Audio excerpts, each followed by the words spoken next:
Y empezamos. Muy bien, muy buenas tardes a todos. Bienvenidos a la sesión 2 del texto del Miami Kavatara. Vamos a empezar como siempre, a eh, preparar nuestra mente para escuchar las enseñanzas un poco.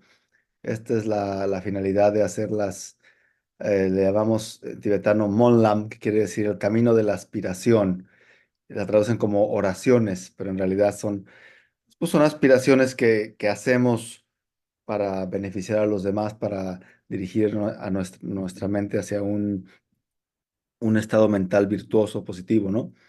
Entonces vamos a ayudarnos de ellas para, pues básicamente, dejarle claro a nuestra mente qué está haciendo y para qué lo está haciendo. Muy bien. Entonces, pongámonos con la espalda recta. Vamos a comenzar haciendo el homenaje a las tres joyas y luego el Sutra del Corazón. Namo Buddhaya Gurave. Namo Dharmaya Tajini. Namo Sangaya Mahate. Trivyo Satatam Nama. Namo Buddhaya Gurave. Namo Dharmaya Tajini. Namo Sangaya Mahate. Trivyopi Satatam Nama. Rindo homenaje al Buda, el Maestro. Rindo homenaje al Dharma, el Protector. Rindo homenaje a la Gran Sangha. A los tres rindo siempre homenaje.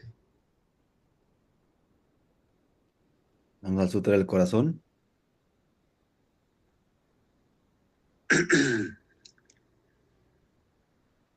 El Sutra del Corazón de la perfección de la sabiduría. Estas son las palabras que ha oído en una ocasión. El Bhagavan se encontraba en Raya Grija, la montaña del pico del buitre, junto con una gran reunión de la sangha de monjes y una gran reunión de la sangha de bodhisattvas. En aquella ocasión el Bhagavan entró en el Samadhi sobre las categorías de los fenómenos, llamada iluminación profunda. También en aquella ocasión el noble Avalokiteshvara, el Bodhisattva Mahasattva, realizaba la práctica de la profunda Prajnaparamita y observó la naturaleza vacía de los cinco skandhas. Entonces, mediante el poder del Buda, el venerable Shariputra preguntó al noble Avalokiteshvara, el Bodhisattva Mahasattva, cómo debe adiestrarse un hijo o hija de noble familia que desee practicar la profunda Prajnaparamita. Se habló y el noble Avalokiteshvara, el Bodhisattva Mahasattva, dijo esto al venerable Shariputra: oh Shariputra, un hijo o hija de noble familia que desea adiestrarse en la práctica de la profunda Prajnaparamita deberá contemplar también la naturaleza vacía de los cinco skandhas. La forma es vacía, la vacuidad también es la forma. La vacuidad no es más que la forma y la forma también no es más que la vacuidad. De la misma manera, sensación, discernimiento, factores de composición y conciencia están vacíos. Así pues, Shariputra, todos los fenómenos son vacuidad sin características, no son producidos ni cesados, ni puros ni impuros, no aumentan ni disminuyen. Por lo tanto, Shariputra, en la vacuidad no hay forma, ni sensación, ni discernimiento, ni factores de composición, ni conciencia. No hay ojo, ni oído, ni nariz, ni lengua, ni cuerpo, ni mente. No hay forma visual, ni sonido, ni olor, olor, ni sabor, ni objeto del tacto, ni fenómeno. No hay datu del ojo y así hasta no haber datu de la mente, ni datu de los fenómenos, tampoco datu de la conciencia mental. No hay ignorancia ni extinción de la ignorancia hasta no haber envejecimiento, ni muerte, ni extinción del envejecimiento, ni de la muerte. No hay sufrimiento, ni origen, ni cesación, ni camino. No hay sabiduría, ni logro, ni tampoco ausencia de logro. Por lo tanto, Shariputra, sí, pues puesto que los bodhisattvas carecen de logro, permanecen de acuerdo a la prajna paramita. Como sus mentes no tienen oscurecimientos, están libres de todo temor, trascienden la falsedad y alcanzan el nirvana por completo. Todos los budas de los tres tiempos despertaron completamente a la insuperable, perfecta y total iluminación mediante la prajna paramita. Por tanto, el mantra de la prajna paramita, el mantra del gran conocimiento, el mantra insuperado, el mantra inigualable, el mantra que apacigua por completo todo sufrimiento, deberá ser conocido como la verdad, puesto que no hay engaño. El mantra de la prajna paramita es declarado Tayata Om Gate Gate para Samgate Bodhisoha. De este modo, Shariputra, el Bodhisattva Mahasattva, debería adiestrarse en la profunda prajna paramita. Entonces el Bhagavan emergió de aquel samadhi y elogió al noble Avalokiteshvara, el Bodhisattva Mahasattva, diciendo: bien dicho, hijo de noble familia, es así, es hijo de noble familia. La profunda prajna paramita se deberá practicar tal como lo has indicado, y todos los Tathagatas se regocijarán. Después de que el Bhagavan pronunció estas palabras, el venerable Shariputra, el noble Avalokiteshvara, el Bodhisattva Mahasattva, toda la comunidad y el mundo entero de devas, humanos, asuras y gandharvas se llenaron de júbilo y alabaron lo dicho por el Bhagavan. Así concluye el Arya Bhagavati Mahaprajna Paramita Hridaya Sutra. Muy bien. Tenemos la ofrenda del mandala. Vamos a hacerla en sánscrito. Gandayala Pudam Pushpagyuktam Bhumam Meru Chatru Diparkendu Bhushistam Buddha Kshetratve Nemamarpajami Yata Sarva Sattva Shuddha Kshetre Ramandan Idam Guru Radna Mandalakam Nirjatayami.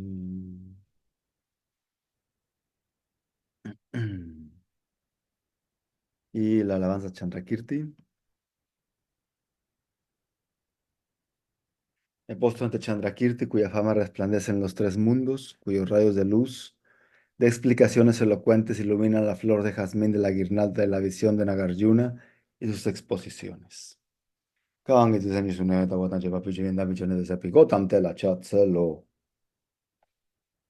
Ok, bueno, pues bienvenidos y bienvenidas a todos a esta sesión número 2. En la clase anterior hablamos sobre el texto que estamos estudiando.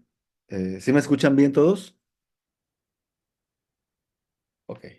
En la clase anterior hablamos sobre el texto que estamos explorando, que es el Madhyamika de Chandrakirti, este autor indio. Madhyamika quiere decir camino medio. Es Madhyamika, el camino medio. Avatara, en este caso, quiere decir entrada. Por lo tanto, es una introducción al camino medio mostrado por el Buda. Y recordemos que el Buda fue un individuo como nosotros, no fue un dios, no fue una figura divina. y gracias a su esfuerzo recorrió el camino y lo mostró. No, no hubo una revelación en el budismo, no hay tal cosa como un Dios creador, una revelación, un mensaje que transmitir de la divinidad a los humanos. No, nos compartió cómo alcanzar ese mismo estado que él alcanzó, esa naturaleza búdica que todos los seres tenemos. Entonces es muy importante tener esto siempre presente. No es un mensaje divino lo que el Buda y sus enseñanzas nos comparten. En ese sentido, para mí es mucho más importante y el simple hecho de ser humanos nos hace, y no humanos también, todos los seres tienen la naturaleza búdica, pero eh, el Buda explica toda nuestra experiencia desde el punto de vista humano, ¿verdad? Entonces, el texto describe, veíamos en la clase anterior, diferentes vehículos dentro del budismo que enseñó Siddhartha Gautama, el Buda, el vehículo que busca la liberación individual del sufrimiento, llevando a los practicantes al estado del arhat, o ser liberado del samsara, y el gran vehículo, que también se le dice a veces Mahayana, que se centra en alcanzar la iluminación para poder así beneficiar a otros, ¿sí? Destacando aquí el rol de quien practica el Mahayana, el Bodhisattva, un Bodhisattva que es un Bodhisattva, alguien que motivado por su compasión, aspira a iluminarse porque se da cuenta que esa es la mejor forma de beneficiar a los demás. Y dentro del vehículo Mahayana, los conceptos claves que vimos fueron, bueno, el Bodhisattva, que es alguien que ha generado la bodhicitta, Bodhi, iluminación, chitta, mente, la aspiración altruista de iluminarse en beneficio de los demás. ¿Y qué hace un bodhisattva? ¿Cuál es su trabajo? Practica las paramitas o perfecciones que conducen de la orilla de la infelicidad o sufrimiento a la orilla de la satisfacción o felicidad. Se resumen en seis, que son la generosidad, la disciplina, la paciencia, el esfuerzo entusiasta, la concentración, la sabiduría, que a su vez son parte de los tres adiestramientos superiores, que a su vez se pueden ampliar y son parte también del noble sendero óctuple. Entonces, toda la enseñanza del Buda no es contradictoria, está ligada y en su aspecto más avanzado, el Bodhisattva también puede practicar el Vajrayana o el Tantra, que agiliza las prácticas que mencioné, las paramitas, porque se practican simultáneamente. Nosotros practicamos generosidad por aquí, disciplina por acá, paciencia por acá, ¿sí? Y lo que hace el Vajrayana o el Tantra es practicar simultáneamente todas, método y sabiduría a la vez, ¿no? Entonces eso fue lo que vimos y la clase anterior, el Bodhisattva eh, estaba en el primer bhumi o nivel que enfatiza la práctica de la generosidad. Vamos al segundo bhumi, que es la etapa de pureza o sin mancha alguna. A veces le decimos, cuando escuchen la palabra inmaculado, es una palabra que viene del contexto judío cristiano, pero en el budismo inmaculado, Drimé en tibetano, quiere decir sin mancha, literal, pero sin mancha de qué? Sin mancha de ignorancia, sin mancha de confusión, sin mancha de neurosis. No, no hablamos, en este segundo bumi, se habla de la disciplina, o a veces le traducen como conducta ética o moralidad, pero es muy importante tener en cuenta que la disciplina dentro de la presentación del budismo no se practica porque el Buda lo haya dicho, sino porque se comprende que nuestras acciones tienen consecuencias que pueden beneficiar o dañar a nosotros y a los demás. Y pueden tener resultados positivos o negativos dependiendo de la motivación. Entonces, se fijan, no es un código de reglas morales, moralísticas que dio el Buda que hay que seguir. Viene de la sabiduría. La sabiduría es sumamente importante, porque como dice mi maestro, sin sabiduría, la práctica incluso, por ejemplo, de la disciplina o de la ética, te puede hacer arrogante, porque crees que eres superior a otros por practicar la disciplina o la ética. Te quita tu compasión, porque sin la sabiduría que comprende que todos queremos ser felices y dejar de sufrir, te sientes como, bueno, se lo merece porque no está practicando la disciplina, ¿no? O la ética. Entonces, por eso es tan importante para que sea trascendental, Chandrakirti lo menciona más adelante, o que sea que trascienda la paramita o la práctica, que tenga siempre el aspecto de la sabiduría. Sí, es muy importante. Prajna, prajna paramita, perfección de la sabiduría. Entonces, aunque estamos hablando aquí de la práctica de la disciplina ética, comprendamos que la disciplina ética en el budismo es fundamental, pero como dice mi maestro, digamos que estás en un auto, en un coche, el conductor es la sabiduría. Al lado puede ir la compasión, ¿sí? La concentración también, el copiloto. En el asiento de atrás puede ir la disciplina, ¿no? Dejémoslo en el asiento trasero. No es que no sea importante, pero quien dirige todo es la sabiduría, precisamente, comprender la realidad. Si no, no tiene sentido todo el resto de prácticas, ¿no? Entonces, bueno, vamos a empezar con el segundo Bhumi que dice, vamos a hablar del segundo y del tercero hoy, y dejamos preguntas al final. Un bodhisattva en el segundo Bhumi hace énfasis en la disciplina ética y el primer verso dice, Chandrakirti dice, aquí debido a que posee una disciplina ética perfecta, incluso en sus sueños, abandona las manchas de una ética incorrecta. Debido a que sus acciones del cuerpo, palabra y mente son puras, acumula los 10 aspectos del camino sagrado. Entonces, ¿cómo definimos ética o disciplina en el budismo? Ayuda a otros lo más que puedas y si no puedes, al menos evita dañarlos. ¿Sí? Como les digo, se fundamenta, el budismo nos dice, em, la motivación detrás de la acción tiene más peso que la acción misma, por ejemplo. Y si le preguntamos al Buda, ¿quién determina, quién dice si una acción es positiva o negativa? Sin duda el Buda nos va a responder, tú con tu motivación.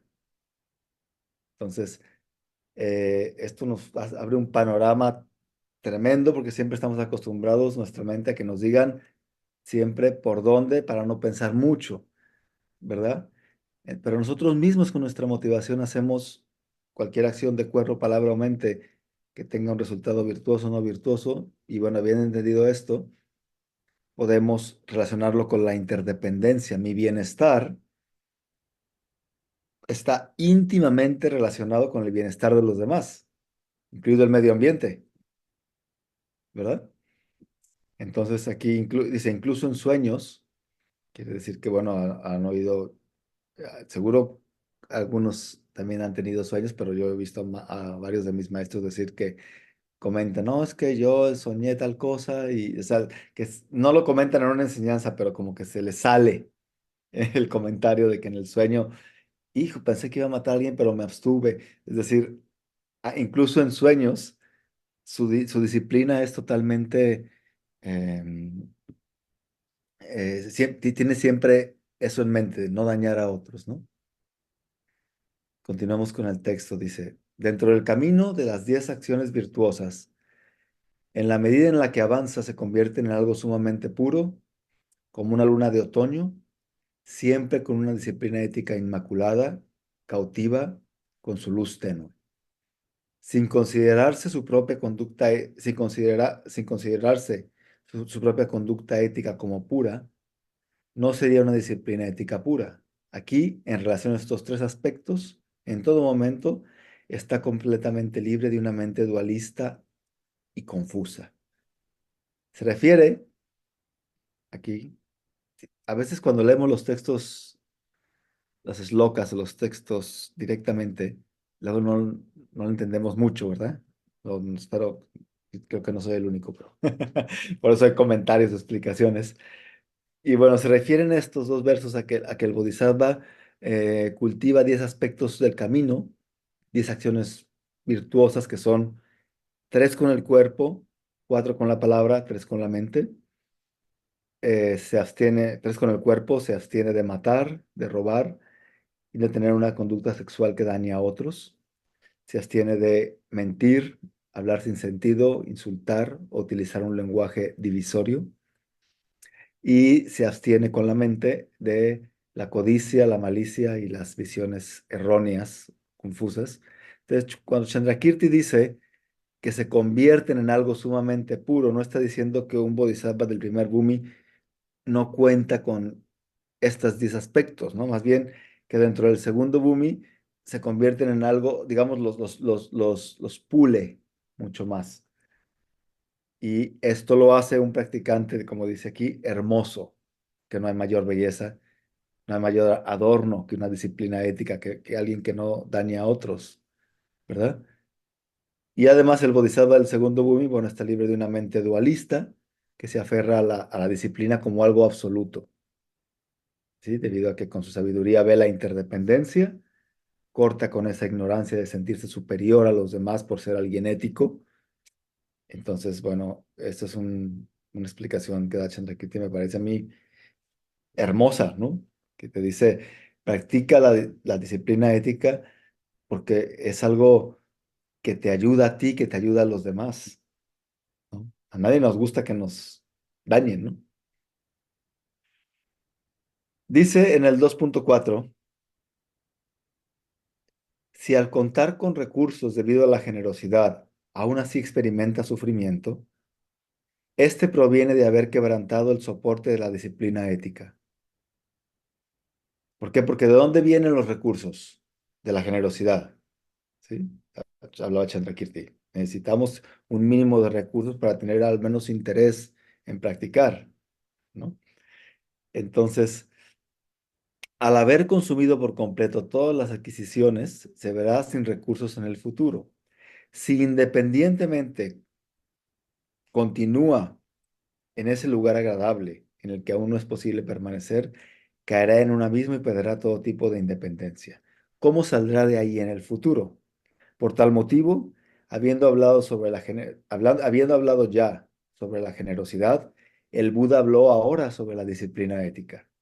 Las cualidades carecen en el campo, las cualidades crecen en el campo de la disciplina ética, proporcionando el gozo de sus innumerables frutos. Entonces, las eslocas, o los versos 4, 5 y 6 alaban o enaltecen o explican la razón por la que una persona debe mantener una disciplina ética y habla de las ventajas de mantenerla y de todas las cualidades, y que todas las cualidades finalmente iluminadas darán fruto gracias a esta disciplina ética. Aunque vaya en la parte de atrás del coche, del automóvil, es el campo perfecto, fundamenta el resto de las buenas cualidades que vayamos generando en el camino. Los seres ordinarios, 2.7, los seres ordinarios nacen de la palabra del Buda. No, perdón, los seres ordinarios, nosotros, seres con aflicciones, los que nacen de la palabra, los shavakas, y los que están encaminados hacia una iluminación solitaria, los budas solitarios, los pratyeka budas, y los bodhisattvas, todos ellos obtienen el bienestar definitivo, es una forma de decir la iluminación o la liberación del sufrimiento, obtienen el bienestar definitivo y un renacimiento superior solamente a través de la disciplina ética. Entonces, según el comentario de mi maestro de Sonsar, Khyentse Rinpoche,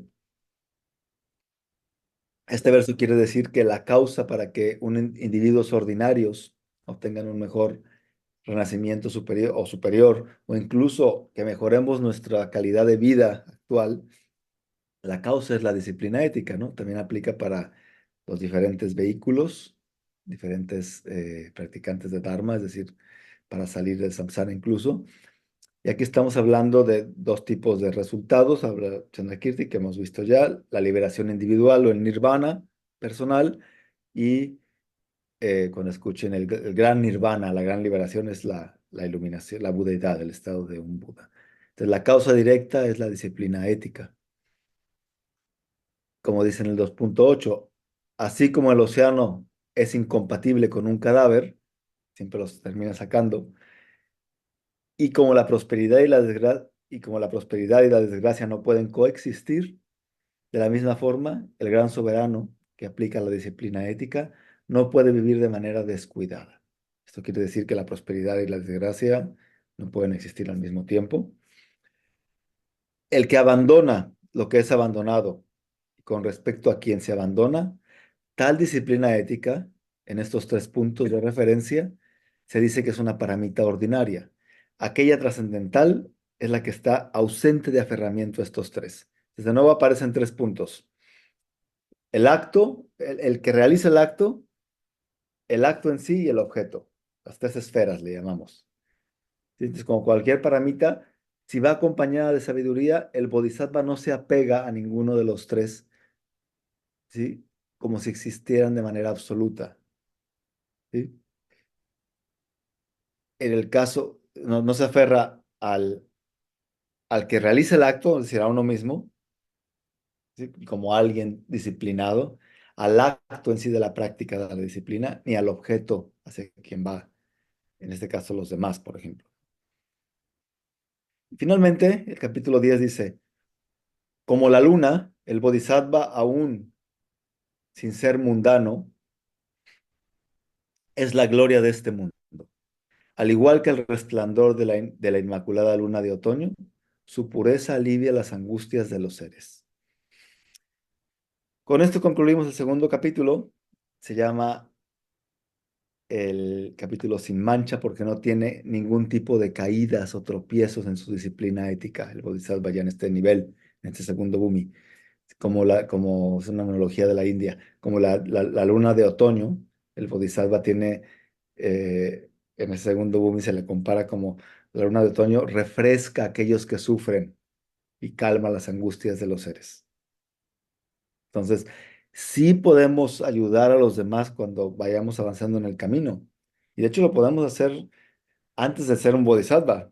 Pero imagínense si ahora en este momento, con el simple hecho de calmar nuestra mente y tener una mente mucho más apaciguada, menos neurótica, vemos cómo beneficiamos a la gente a nuestro alrededor, nuestra familia, nuestras parejas, nuestros amigos, la gente con la que convivimos. Ahora imagínense cuando vas avanzando en el camino, el Bodhisattva, cómo empieza a beneficiar a los demás seres de una manera mucho más amplia. ¿Sí? Entonces, bueno, sí, aunque decimos que efectivamente el Buda no es una figura divina, pero sí son seres, los seres arias, los seres nobles, definitivamente tienen la capacidad de ayudarnos y ayudar a los seres, porque si te quedarías igual como en coma, pues qué sentido tendría iluminarte, ¿no? No te quedas así sin hacer nada. Si adquieres distintas habilidades, que de hecho en el capítulo 11, la conclusión, el texto describe todas las habilidades que va a adquirir, que adquiere el Bodhisattva, que de hecho son difíciles de describir, que finalmente un Buda adquiere para ayudar a los demás, ¿no? Y vamos al tercer bhumi. Tenemos poco tiempo, yo sé, pero eh, ¿qué dice? El fuego de la sabiduría, digamos al tercero, sí. El fuego de la sabiduría quema la leña de todos los fenómenos, debido a que arde. A ese tercer bhumi se le llama luminoso. Aquí, como el hijo del Sugata es otro nombre al Buda, el que ha ido, como el sutra del corazón, Om Gate Gate Paragate Parasam Gate Bodhisoja, el mantra, escribe los cinco caminos, ¿sí? Om, vamos, vamos, vamos más allá, vamos a la otra orilla, iluminación, gozo. Om Gate Gate Paragate Parasam Gate Bodhisoja. Y viene Sugata, el que ha ido al gozo, el que se ha iluminado. Aquí, como el hijo del Sugata, irradia luz color cobre, al igual que el sol. Entonces, aquí el texto compara los fenómenos con leña y la sabiduría con el fuego, ¿sí? Indicando que la sabiduría consume el aferramiento a la idea de que los fenómenos tienen existencia absoluta, allá afuera, independientes. Nuestra mente así ve las cosas, como si esto me gusta, es bueno por sí mismo, esto me disgusta, es malo por sí mismo. ¿Sí?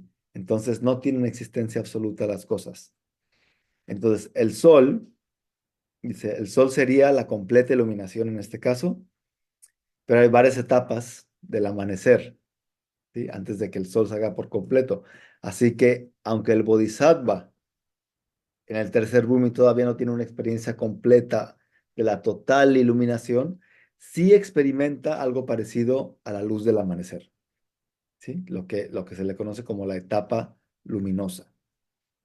Y es que el Bodhisattva, aquí la paramita que enfatiza es la paciencia. ¿Y qué es la paciencia? De nuevo, la paciencia es no es nada más aguantarse cuando algo no sale como queremos. La paciencia es la capacidad que tenemos de mantener nuestra paz mental, nuestra tranquilidad, a pesar de que las cosas no salgan como queremos. Esa es la paciencia, ¿sí? Porque a veces la gente dice, ya practiqué mucha paciencia todo el año, ya, este, ya, no más. Pues no, o sea, más bien aguantaste cosas que no te gustaban, pero es que no. Practicar la paciencia quiere decir la capacidad de permanecer tranquilo, en calma, a pesar de que haya problemas, ¿sí? Entonces dice, a pesar del del verso 2 al verso 9, ¿sí? Que empieza el verso 2 dice, a pesar de ser inocente, puede haber individuos agresivos que poco a poco corten su carne y sus huesos, trozo por trozo. Sin embargo, tal disección solamente hace que su paciencia crezca. Y habla de distintas cosas, ¿no? Tomar venganza cuando nos han dañado, no puede reparar el daño que ya está hecho, dice Chandrakirti. Eh, Cuando los individuos ordinarios y los bodhisattvas reconocen las desventajas del enojo y las cualidades de la paciencia, se abocan, ¿sí? Abandonan la impaciencia y confían en la paciencia. Entonces, del verso 2 al verso 9, Chandrakirti habla sobre las cualidades de la paciencia y las desventajas de no tenerla. Sí, recordemos que, como les dije, la definición de paciencia es la capacidad de mantener una mente en calma a pesar de las situaciones complicadas o difíciles. Y el punto más importante que explican estos versos es que el poder de su compasión se convierte o proviene de comprender la realidad, el shunyata, la vacuidad. Otra forma de decirlo, cuando decimos las cosas están vacías, no quiere decir que no existan, quiere decir ¿carecen de qué? De existencia absoluta. Por lo tanto, existen de forma relativa, convencional, cambiante, impermanente, ¿no? Y finalmente, bueno, nos invita a dejar de un lado la impaciencia y confiar en la práctica de la paciencia tal como es elogiada por los budas. Por algo hablaron de la paciencia, ¿no? Ujú. De hecho, la palabra shanti en sánscrito se traduce como paciencia, pero quiere decir paz, amor, tolerancia, paciencia, ¿sí? Todo eso incluye perdón también, todos incluyen esta paramita. Paciencia se me hace como una traducción un poco limitada, pero es la que tenemos. Y bueno, la sloka número 10 habla sobre los tres tipos de paciencia. Dice, aún dedicada hacia, o dedicado hacia la iluminación, el perfecto estado de un Buda es una paramita ordinaria, si hace referencia a los tres. En caso de no hacer referencia, el Buda dijo que es paramita trascendental. Tres tipos, de nuevo, si se aferra de manera absoluta a los tres tipos de paciencia, que son la paciencia ante las personas que nos dañan, la primera, la paciencia ante las situaciones difíciles y la paciencia con nosotros mismos, nuestra práctica. ¿Sí? La paciencia con nosotros mismos por no ser a veces las personas que queremos, por no ser, eh, no avanzar de manera perfecta como nos gustaría en la práctica, etcétera. Pero entonces los tres tipos de paciencia es lo que practica el Bodhisattva, la paciencia ante las personas que nos dañan, la paciencia ante las situaciones difíciles, podrían estar ligadas, y la paciencia con nosotros mismos, ¿no? al igual que las otras paramitas, se vuelve trascendental. Así que, ¿qué quiere decir trascendental? Que nos va a sacar del samsara, de este vicio mental. Finalmente, el samsara no es tanto, no es un lugar, es una percepción incorrecta de las cosas y de nosotros mismos. Como decía Nagarjuna, el nirvana no es lo que sigue del samsara. El nirvana es la ausencia del samsara. Cuando dejas de crear las causas del samsara, ese es nirvana. No hay, no es un lugar, no es un paraíso, ¿no? Entonces, se vuelve trascendental cuando va acompañada de sabiduría que no se aferra al sujeto que es paciente, al acto de ser paciente y al objeto hacia el cual estamos siendo pacientes. Entonces, si no están estos tres presentes, entonces se vuelve una paramita ordinaria. Y si queremos conocer más sobre el tema de la paciencia, les recomiendo, y las desventajas del enojo, les recomiendo leer el capítulo 6 del Bodhicharyavatara de Shantideva, forma de vida, habla sobre la paciencia, el capítulo 6. El verso 11 y 12 de este capítulo dice, en este bhumi el bodhisattva obtiene el logro del samadhi, concentración, y de la clarividencia, consumiendo por completo el apego y el odio, y es capaz de superar para siempre los deseos apasionados y burdos de este mundo. No sé qué tanto estemos dispuestos a dejar eso, ¿verdad? A veces lo que yo siempre digo, la diferencia entre el Buda y nosotros, o en general, sí, nosotros, ¿no? Es que el Buda se sentó bajo el árbol del Bodhi, en Bodh Gaya, y dijo, yo no me levanto de aquí hasta que obtenga una respuesta. Nosotros es, yo no me levanto de aquí hasta que me dé hambre. O yo no me levanto de aquí hasta que ya me dé flojera o tenga algo más que hacer. Entonces, esa es la diferencia, la determinación, ¿verdad? Estas prácticas generales, la generosidad y demás, el Sugata las dirigió a las personas laicas. A estas se les conoce como acumulaciones de mérito. Son las semillas que contienen el cuerpo de forma del Buda.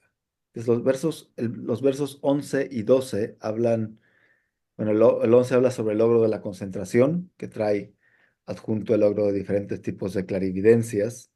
Puedes ver, o sea, el budismo no dice que tal cosa como la clarividencia no exista, existen, pero no son logros, le llamamos logros comunes, logros mundanos, porque no te sacan del sufrimiento.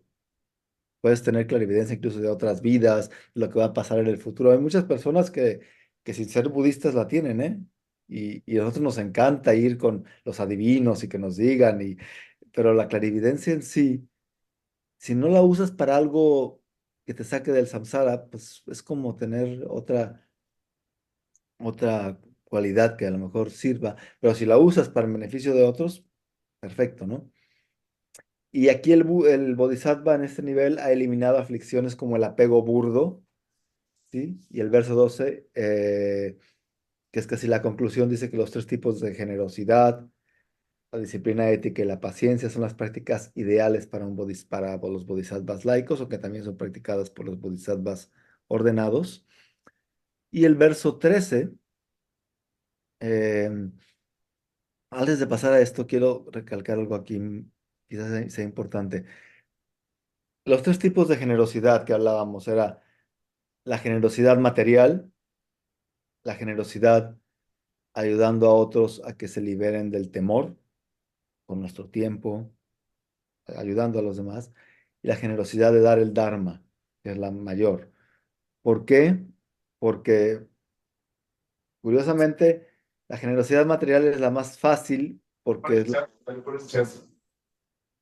Que hablé por el chat de Among Us.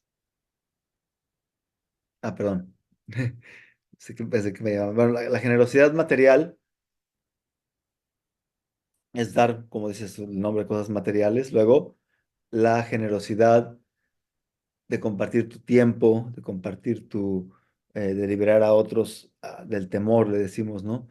Es la segunda. Y la tercera, la generosidad de dar el Dharma, porque es la que, digamos, no nada más a darle un pescado cuando alguien tiene hambre, es un ejemplo burdo, pero sino a enseñarle a pescar, ¿verdad? A cortar con las causas del sufrimiento. Luego viene la disciplina ética, que son tres también. La disciplina ética de abstenerse de dañar a otros, pero de abstenerse de acciones negativas, de practicar acciones positivas y la disciplina ética de ayudar a los demás. Y luego la paciencia que vimos, los tres tipos de paciencia. La paciencia ante las situaciones, ante las personas que nos dañan, ante las situaciones difíciles y con nosotros mismos. Entonces, bueno, por último, el Bodhisattva, que es el resplandor del sol, dice Chandrakirti, primero disipa su propia oscuridad por completo y posteriormente desea disipar la oscuridad de los seres. A este Bhumi, aunque es muy sagaz, en este Bhumi, aunque es muy sagaz, no es agresivo. ¿Sí? La conclusión es que a veces tenemos la idea de que un Bodhisattva es una persona que siempre es buena onda y tranquilo. A veces un Bodhisattva actúa de una manera muy airada, ¿sí? Para poder frenar, ¿no? A veces que lo hacemos, eh, todos los hemos experimentado, ¿no? Pero porque va acompañado con sabiduría, ¿no? Esa acción airada. Pero aquí dice que no es agresivo y bueno, en conclusión, el tercer Bhumi, la conclusión del tercer Bhumi es que crea luminosidad debido a su sabiduría, porque disipa su propia oscuridad. Primero, acuérdense que hay que comenzar trabajando con uno mismo, disipando nuestras propias aflicciones, trabajando con nuestra propia neurosis. Ha disipado su propia oscuridad, si la concepción errónea de las meras apariencias, decimos en términos budistas, y contribuye a eliminar la oscuridad de los demás seres.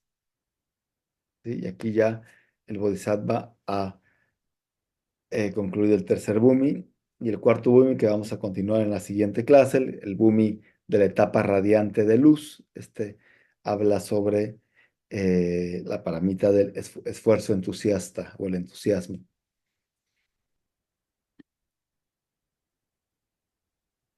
Mm, es loca número, sí, son 13. Ok. Preguntas y respuestas. Entramos. Tenemos tiempo para preguntas y respuestas en caso de que tengan alguna. Hay una pregunta en el chat Mm, que preguntan, bueno, si podría repetir los tres tipos de disciplina, de pronto para que... sí. La disciplina ética de abstenerse de acciones que dañen o negativas. La disciplina ética de cultivar acciones positivas. Por ejemplo, no nada más me abstengo de hacer un lenguaje divisorio, sino que uso un lenguaje conciliatorio. ¿Sí? El segundo tipo. Y el tercer tipo de disciplina ética es la disciplina ética de beneficiar a los demás. Es abstenerse de lo negativo, cultivar lo positivo y ser de beneficio a otros, los tres tipos de disciplina ética. Yo tengo Pueden, una pregunta ahí sobre esa misma. sí, adelante. Ah, Hay preciso sobre ese tercer punto a lo que hace referencia es que es como una actitud más activa o cómo sería la cosa, porque claro, siento que con el segundo punto de la disciplina uno ya está, en vez de no solamente no decir nada malo, está tratando de hacer que su habla sea favorable en ciertas situaciones. El tercer punto es como una categoría más abierta, ¿cierto? Como si yo veo a alguien y tengo que ayudarlo, lo ayudo sin ya estar pensando en si es positivo, negativo o cómo funciona esa tercera disciplina. Sí, es algo, es una ayuda, es algo mucho más amplio. Como dices tú, se amplifica el campo de acción. De hecho, los tres están conectados. En el momento en el que dejas de dañar, en ese momento ya estás beneficiando. Sí. ¿Sí? De hecho, vamos a verlo esto en el capítulo 6 en la sabiduría, cómo en este momento nosotros tenemos la idea de que las cosas tienen un inicio, eh, inicio, duración y fin, o cesación. Pero el inicio es cuando inicia algo, o sea, ya estamos, este segundo Ya inició el segundo, ya inició el segundo dos, el segundo me refiero a segundos de contar. El primer segundo terminó, está empezando el segundo, el tercero, cuarto, cinco. O sea, inicio y cesación van de la mano. Igual es como decir, cuando limpio un cuarto, lo dejo menos sucio. Es lo mismo. Está Ujú. relacionado. Nada más que nuestra mente lo divide como para poder entender mejor. Pero al momento en que dejamos de dañar a otros, en ese momento los estamos ya beneficiando y podemos ir más allá, ¿sí? Ampliar ese beneficio, ¿no? Entonces van los tres relacionados, nada más que los separamos como para que nuestra mente los identifique un poquito más y los comprenda mejor, ¿no? Listo. Voy a leer otra pregunta del chat, pues está ahí escrita. Sí, igual si quieren hablar, no olviden que pueden abrir su micrófono y preguntar. Entonces, Carlos pregunta, ¿hay alguna relación entre el Bodhicharyavatara y el Madhyamikavatara? Sí, sí, ambos son shastras o comentarios. Shastra quiere decir, las enseñanzas del Buda se dividen entre los sutras, que es, sutra quiere decir ka en tibetano, que es la palabra, lo que el Buda enseñó, ¿sí?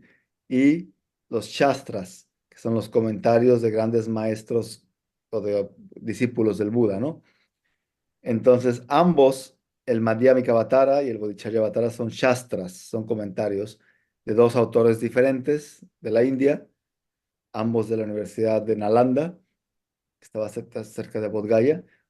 El Madhyamikavatara lo escribió Chandrakirti y habla de los bhumis del Bodhisattva, y el Bodhicharyavatara igual habla de la Bodhisattva Charyavatara, el texto es una introducción a la forma de vida de un Bodhisattva.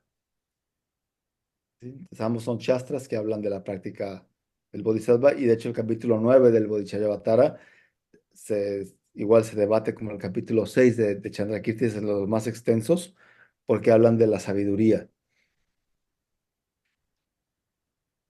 Vale, Dulce tiene levantada la mano. Sí, gracias. Cuando hablamos de que para que podamos servir mejor a los demás, tenemos que llegar a la iluminación. Eh, Tiene que ver con la parte en la que, bueno, es que es algo que he estado pensando porque cuando empecé en el budismo, pues no entendía esa parte, ¿no? Porque dice que los puedes ayudar mejor si estás iluminado. Pero tiene que ver con el tema de, por ejemplo, que un bodhisattva se puede, o un Buda se puede emanar y puede, por ejemplo, no sé, manifestarse de alguna manera con nosotros para poder, para que nosotros podamos generar mérito. Me imagino a lo mejor a través de que nos encontremos un perrito y que lo alimentemos y eso, algo así, o estoy pensando mal porque esa parte es como que me cuesta un poco de trabajo entenderla. Sí, es una parte que cuesta trabajo y puede ser también un poco, eh, a lo mejor engañosa, por llamarlo así. Pero, por un lado, sí, la respuesta sería sí. Un Buda y un Bodhisattva también se puede manifestar de maneras, hacen todo lo que esté en sus manos, acuérdense, para beneficiar a los demás. Pero ¿en qué sentido? ¿Por qué sufrimos los seres? Porque no vemos la realidad, por la ignorancia. Es la causa principal, la confusión. Entonces, ¿cuál es la tarea del Buda? El Buda no busca tener seguidores o el Bodhisattva tras de ellos, sino que lleguen al mismo estado, que lleguemos al mismo estado que ellos alcanzaron, ¿verdad? Entonces, hacen todo lo que esté en sus manos para mostrarnos esa verdad, esa realidad. Entonces, si en sus manos está eh, manifestarse como un perrito, se manifiesta como un perrito. Hay historias de grandes majasidas, se manifestaron como prostitutas, como prostitutos, como monjes, como monjas, de muchísimas formas. O sea, la finalidad es acercar a los seres a entender la verdad, porque entre más alejada esté nuestra percepción de la realidad, más sufrimos. Entonces buscan que nuestra percepción se vaya acercando cada vez más y más y más a la verdad, a la realidad. Que esté en armonía, por llamarlo así. Entre más en armonía está nuestra visión, nuestro entendimiento, nuestra percepción de la realidad, con la realidad, menos sufrimos. No sé si tiene sentido. Sí, muchas gracias. Ok. Listo. Elvira tiene la mano levantada. Mm. ¿Cómo saber diferenciar si estoy practicando la paciencia? O luego a veces lo que aquí en México decimos, o sea, ay no, ya qué hueva, mejor dejas eso, o sea, como la dejadez de decir, no, mejor ni te metas, ya, suéltalo, o sea, ya. ¿Cómo, cuál es la pista para decir, me estoy entrenando en la paciencia o me estoy entrenando en Es pues que no, como en eso que decimos en México, no, qué hueva, o sea, ya ni caso tiene, o sea, mejor ni hago caso y me, pues sí, me tranquiliza porque ya ni caso tiene, o sea, cómo sé si estoy entrenándome en la paciencia o lo que estoy desarrollando es precisamente como algo, o en efecto rebote, finalmente es algo que acabas soltando y dices, bueno, ya, pero la actitud, la respuesta ante el hecho como que es distinta. por eso es tan importante, acuérdense, la sabiduría, para poder distinguir. No hay una respuesta oficial, porque depende de cada caso en particular. ¿Sí? Hay cosas que sí está a lo mejor en nuestras manos contribuir, hay cosas en las que no está en nuestras manos contribuir del todo, ¿no? Porque tenemos limitaciones en este momento, ¿no? Entonces acuérdense, ir a la definición de paciencia. La paciencia, la capacidad de mantener mi mente en calma, a pesar de que haya situaciones que no me gusten, ¿sí? Ahora, en esas situaciones que no nos gustan, es cuando analizamos con la sabiduría. Lo que entra ahí, la sabiduría es tan importante, ¿no? Es decir, ¿puedo yo aportar algo o no puedo aportar algo? Si no puedo, me retiro, si puedo hacer algo. Por eso la sabiduría entre distinguir, que nos da ese discernimiento, ¿sí? Es crucial para la paramita de la paciencia. Eh, la mayoría de las veces sí es que nos da flojera. No, ay, no, qué flojera estar metiéndome en esa situación, entonces no practicamos la paciencia, ¿sí? O queremos componer. Tenemos también un hábito muy, muy fuerte de querer arreglar y componer y solucionar todo. Ese es un hábito que tenemos los seres en el samsara muy fuerte. No lo vemos como malo, de hecho, se ve como algo bueno. Pero en realidad es un mal hábito, porque querer siempre estar solucionando las cosas de todos y de nosotros, querer tener control de todo, es un hábito muy, muy, ay, ¿cómo decirlo? Muy poco práctico, Neurótico, neurótico, poco práctico. como el querer que siempre todo esté bien, ¿no? O sea, no poder vivir o sea, que se te dificulte aceptar el que no esté bien, Que no ¿no? esté el mínimo de incomodidad, el mínimo Ajá. que alguien no sea lo eficiente que te esperarías que fuese, todo eso. Ujú. Por eso la sabiduría es importantísima, como no nada más en la disciplina ética, ni en la generosidad, sino en la paciencia también, ¿no? O sea, va a depender finalmente desde dónde estoy respondiendo al acto, desde qué Motivación. motivación es mi respuesta a no, a no involucrarme en algo como en este caso, eh, Dice la que sa- es- requiere mi paciencia. O sea, es la actitud que más bien desde la cual yo respondo y de la cual partes. Sí. Sí, gracias. Ah, Tú, Leticia, tiene una mano alzada. sí. Adelante. Hola, Carlo. Buenas noches a todos. Buenas noches. Em, sí, yo tengo una pregunta sobre la sabiduría, ¿no? Me gustó esta analogía de que debe de ser la que ponemos al volante. Ujú. Y mi pregunta va hacia cómo practicarla más. O sea, yo me imagino, no sé, percibo que la sabiduría no se llega de manera directa. O sea, mi pregunta va más bien si a la sabiduría llego practicando las otras perfecciones, o hay una manera también en donde, más directa, en donde él simplemente la percibe o la De- intuye, o es es- en emergencia de lo demás. no, de hecho, precisamente, por ejemplo, voy a citar el Bodhicharyavatara que habló Carlos de él.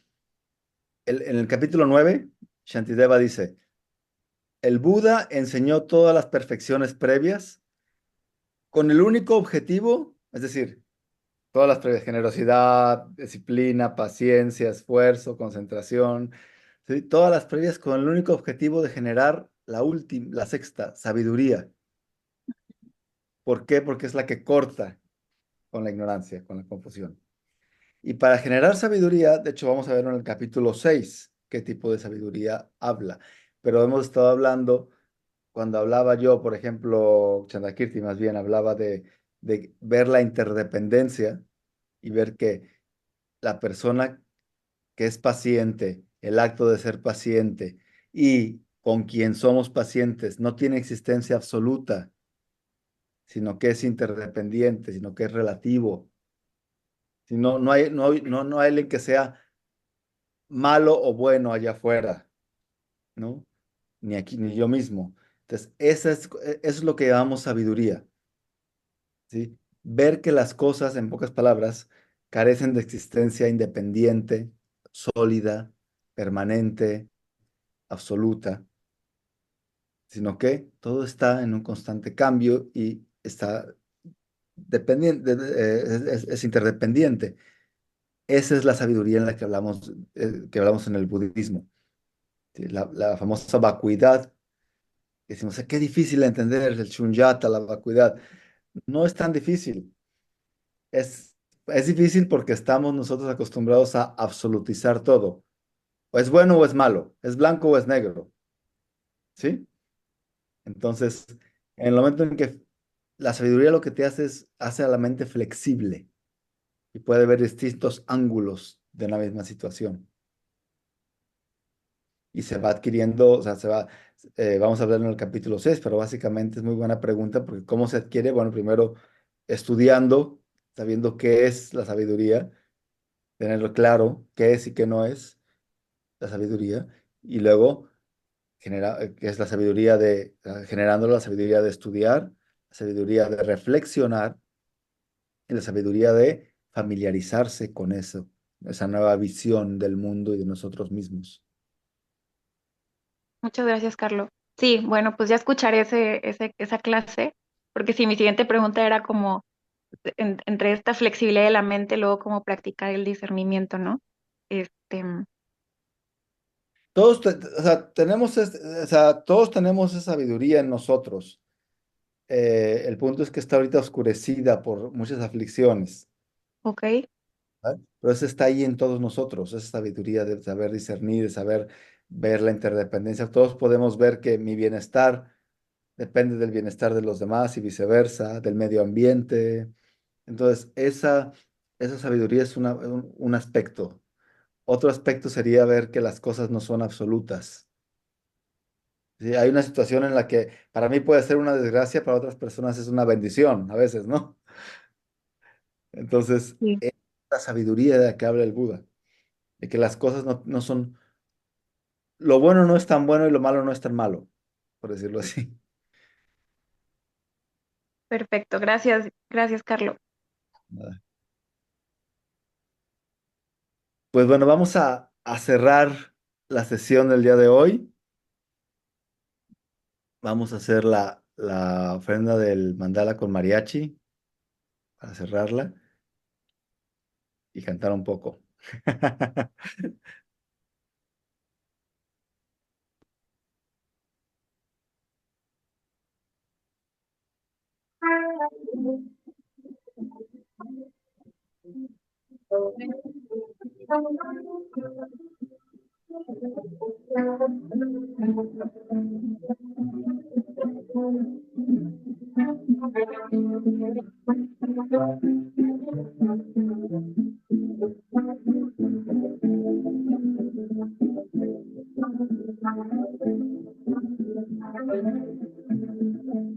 Aquí esta hermosa base tan perfumada, la ofrezco a ti. Adornada con flores, el monte negro está aquí. Los cuatro continentes, el sol, la luna son para ti. Todo esto lo consigo con el campo búdico expuesto a ti. Puedan todos los seres gozar de esta tierra pura, sí. Didam Guru Rana Mandala Kam Yatayami. Yatayami, Evam Guru Rana Mandalaka.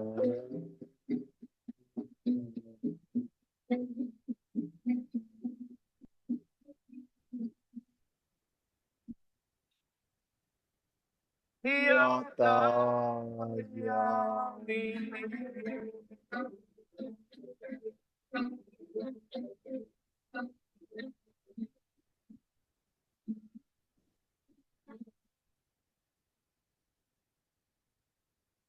Muy bien, pues muchísimas gracias. Nos vemos el siguiente domingo con la sesión número 3. Gracias, Gracias. bonita semana. Gracias. Muchas gracias. Chao. Gracias, buenas noches. Buenas noches.